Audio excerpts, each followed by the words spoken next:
امام موسیٰ کاظم علیہ السلام کی فکری تحریک۔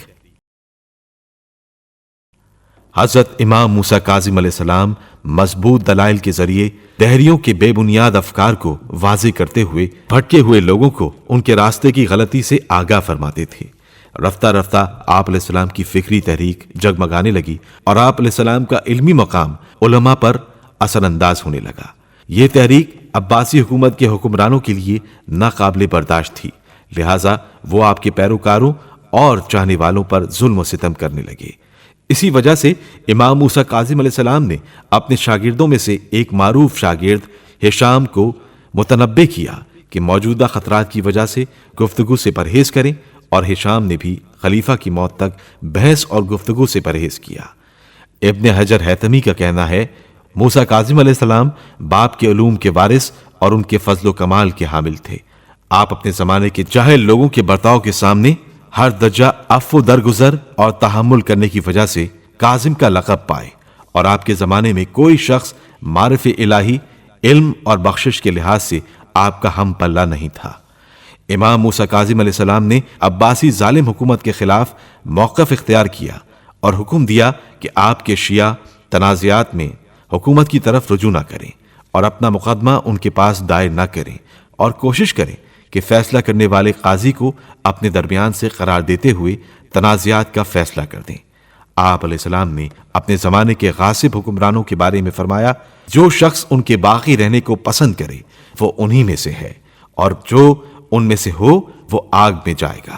اس طرح آپ علیہ السلام ہارون کی حکومت سے اپنی ناراضگی کا مسلسل اظہار کرتے اور ان سے تعاون کو ہر حال میں حرام قرار دیتے، اور ان پر اعتماد کرنے اور ان کا سہارا لینے سے منع کرتے، اور فرماتے تھے، ظالموں کا سہارا نہ لو کہ دوزخ میں جاؤ گے۔ مہدی ابن منصور دوانیکی کی سلطنت۔ منصور دوانیکی کی وفات کے بعد 138 ہجری میں اس کا بیٹا مہدی تخت نشین ہوا۔ یہ بڑا ہی عیاش، حسن پرست اور بڑا آرام طلب تھا۔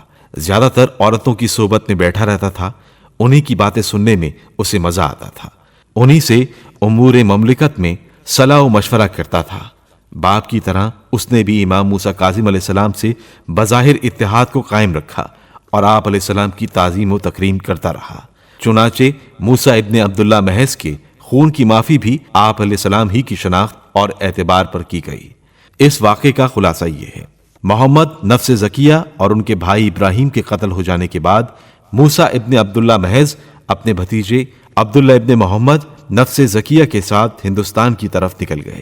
سندھ میں عبداللہ ابن محمد تو مارے گئے اور موسیٰ کافی عرصے تک ادھر ادھر مارے مارے پھرتے رہے۔ جب منصور کے مرنے کی خبر انہیں ملی تو وہ عرب واپس آئے، مگر عباسیوں کے خوف سے کہیں مطمئن ہو کر نہ بیٹھ سکے۔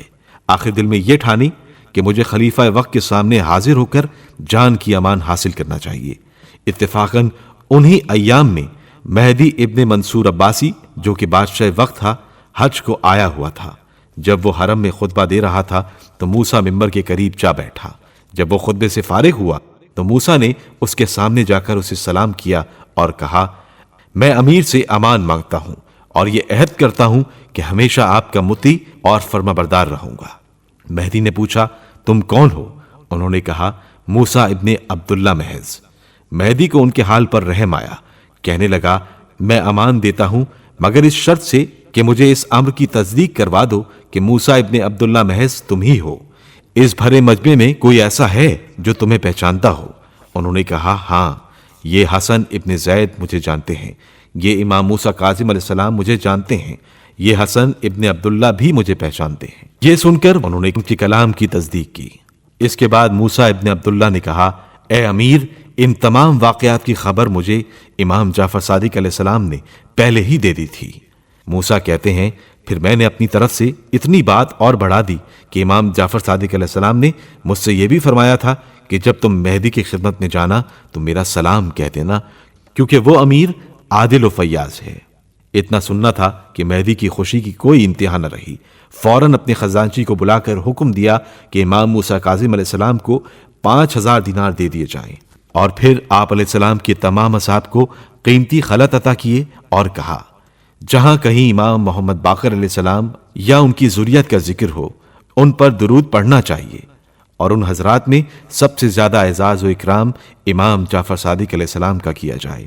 حق تعالی امام موسیٰ کاظم علیہ السلام کو جزائے خیر دے اس امر کے لیے جو انہوں نے میرے ساتھ کیا۔ خدا کی قسم، خدا اور رسول کے بعد میں ان حضرات کا غلام ہوں۔